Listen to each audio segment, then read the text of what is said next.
Feeling torn between a decision and actually making that decision happen is completely normal. But what's not normal is letting that keep you stuck.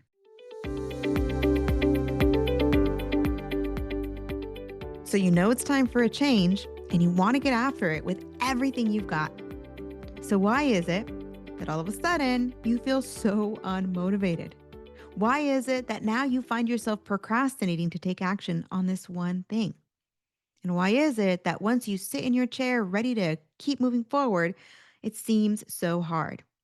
That's because there's a little thing, almost like a switch in our minds, that we need to flip. And we want to flip it in the right direction so that our actions and the motivation to continue to take action will align with our decision that, yes, it is time to move forward. And that's why today we're going to talk about cognitive dissonance. We're going to talk about how to flip that switch in the right direction. Hey there, if you're new, my name is Patricia, and I help mid and senior level professionals to make intentional career decisions that feel aligned and full of purpose. I help you to create compelling branding that conveys your value and your potential. And I also help you to unlock momentum building, emotional intelligence, and communication skills that you need to land your very best offer. Okay, so let's start first with a definition. What is cognitive dissonance?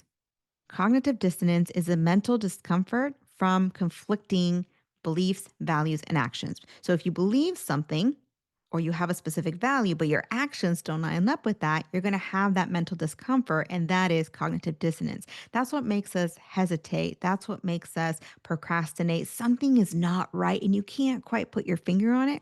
That's cognitive dissonance. And your brain tries to fix this misalignment between your beliefs, values, and actions by either changing a thought, adding a justification, or motivating you to change your behavior. Okay, so for example, let's say that your value is growth. You really want to grow as a person. That means a lot to you. You want to continually expand your horizons, meet your potential, push your potential, etc. That's your value. Let's say your belief is that currently you're stagnant at work. That's your thought or your belief. You realize, I'm not really growing here. And your action is that you stay in a job you hate. Notice that you value growth, but you're not currently growing. And instead of taking action to align all of those to get into a new job that provides you more growth, you stay in a job you don't like. That is a misalignment between your value, your belief, and your action. And so, what does your brain do? Your brain changes a thought or belief. Your brain says, well, I'll get a project eventually. I just need to wait it out. Someone will retire and then I'll move into their position. Or your brain will add a justification. Yeah, I should get a new job that provides me a lot of growth, but I really need my paycheck. And this is going to disrupt my finances. So better just to not rock the boat. Or your brain can motivate a behavior, meaning your brain can say, okay, well, I'm now motivated to go out and look for that new position that's going to offer me growth. But the big question here is how does your brain decide what happens? Because we all want option three, right? I know I would. I would definitely want option three. That's the one that in the long term gets me where I really want to go. But the reality is that your brain does not actually choose option three.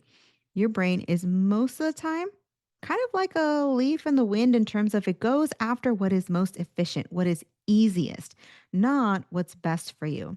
And so we can't leave this up to our brain to do automatically for us. We need to make that intentional choice and focus time, energy, and resources into this to make sure that what happens is not a change in thought or belief, not adding a justification, but motivating the behavior to get us to the outcome we actually want. And so, if you find yourself negotiating away your decision, something that you've previously decided is the best route for you, but you're now kind of figuring out, well, maybe it's not the best situation, or maybe it's not the best outcome, or you find yourself minimizing the issue.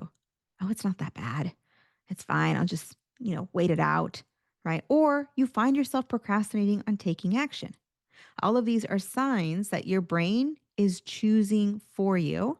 And it's a sign that you want to now put focus, intention, energy, and resources toward making the decision you actually want.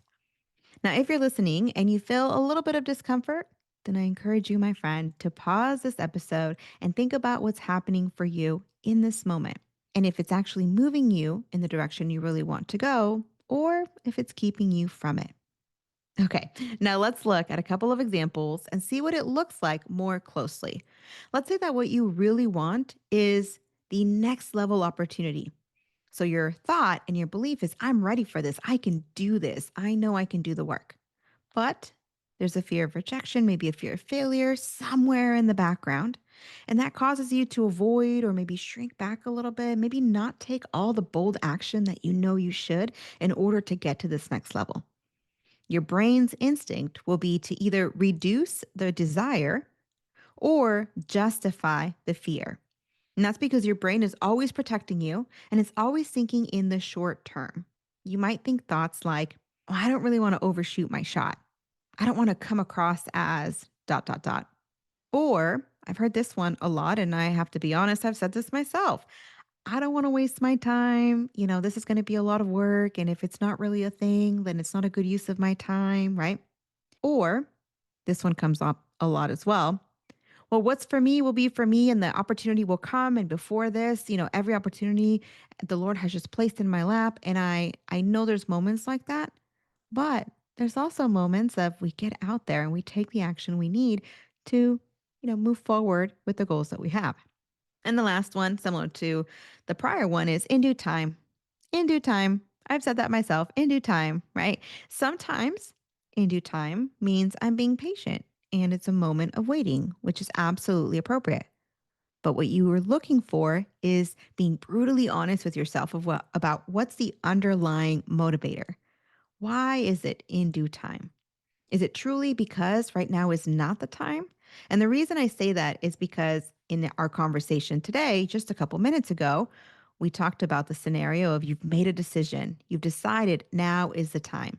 So if you've decided now is the time, why is it that later that in due time seems to come up, right? And I'm talking to myself too. This happens to every single one of us at one point or another. But that is your brain's instinct. And so those are just some flags letting you know, hey, this might be my brain on autopilot. But an intentional response is a little bit different. An intentional response says, hey, I need to accept that both desire and fear can and often do coexist. Meaning you can want something, you can want that next level position or that promotion or whatever the case might be. You can want to be more, have a voice in meetings more. Maybe you want to have a seat at a particular table on a particular committee, right? You can want those things and still feel that little bit of fear. Those two, desire and fear, can coexist. There's a book by Mark Batterson. He's a New York Times bestselling author, and he wrote Chase the Lion. And the subtitle is If Your Dream Doesn't Scare You, It's Too Small. That just absolutely spoke to me when I first read this book because I always would share with people, if what you really want doesn't cost you anything, then it's literally by definition not a worthy goal. And I find that interesting that that is true. Like it literally is true. If it doesn't cost you anything, it's not a worthy goal. But yet, it's hard to take action on things that are going to cost us a sacrifice. And so accepting the fact that desire and fear, that benefit and cost can and often do coexist is going to be that very first step. Now, I brought the book up for a reason. I brought it up because there's a line in the very beginning. I'm not going to read the entire thing, but there's a lion chaser's manifesto on the very first few pages of this book. And the line is, quit living as if the purpose of life is to arrive safely at death. I don't know about you, but that just blew the door wide open on any kind of worries that I had. And I thought, it's so true.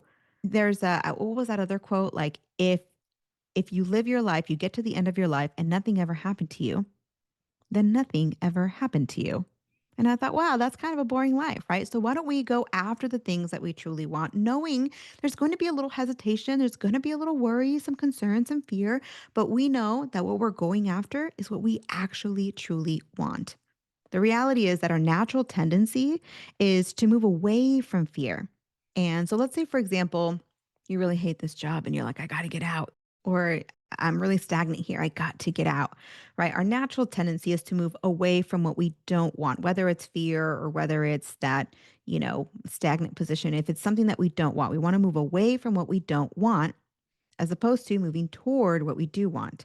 But what happens is when the driver in our in ourselves, right? To take action.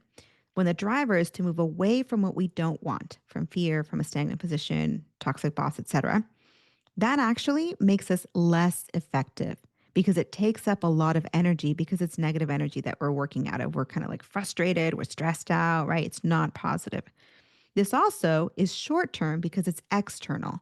I'm walking away from this external fear.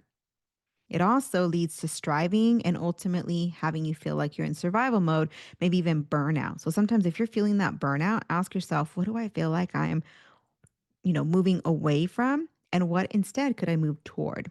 So coaching toward desire as opposed to away from fear is a lot of the work that we do, similar to strengths-based coaching, because coaching toward desire builds natural motivation. It creates organic momentum and it fuels your energy. And so, through changing our perspective a little bit by bit, piece by piece, what I find is clients all of a sudden are like, I don't know why this feels so easy. And in my head, I'm like, yeah, definitely. That happens. That is the beauty of moving toward desire as opposed to moving away from fear. And that's the switch that you want to make, right? You want to flip that switch so you're moving toward desire instead of away from fear. And all of this you're doing intentionally. And so in this particular case, this example that we have, the belief is I'm ready for my next step. And the action might be, I feel like I'm shrinking back, I'm hesitating, I'm avoiding it, right? There's the brain response, but now there's the intentional response. And so the intentional response, we talked about accepting both fear and desire coexisting. This is where you can become more aware of it by objectifying your belief and objectifying your action and analyzing them. So basically, case by case, what did this happen? What did I believe? And then how did I act? And how are those not in congruence with each other? And you explore that and you find the pattern. And that's a lot of the work that we do. And from there, you then decide intentionally what you want to do. And then through coaching, we reinforce a new pattern and we reinforce it action by action, day by day.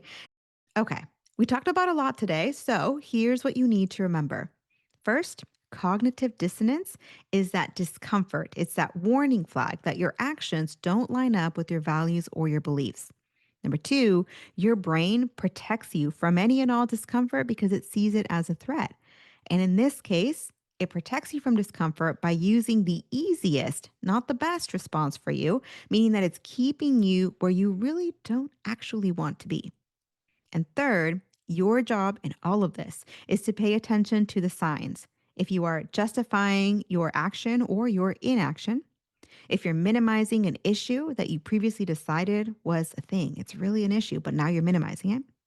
Or if you're procrastinating on your goals, if it's hard to take action, all of those are signs you want to pay attention to.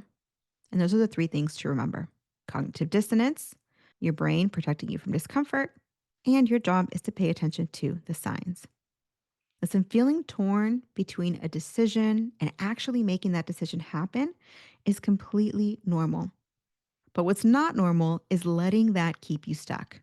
If you decide today that you're doing the thing and you're taking a step forward, then you're going to want to catch up with me in 2 weeks because over optimization and analysis paralysis is often the next stop.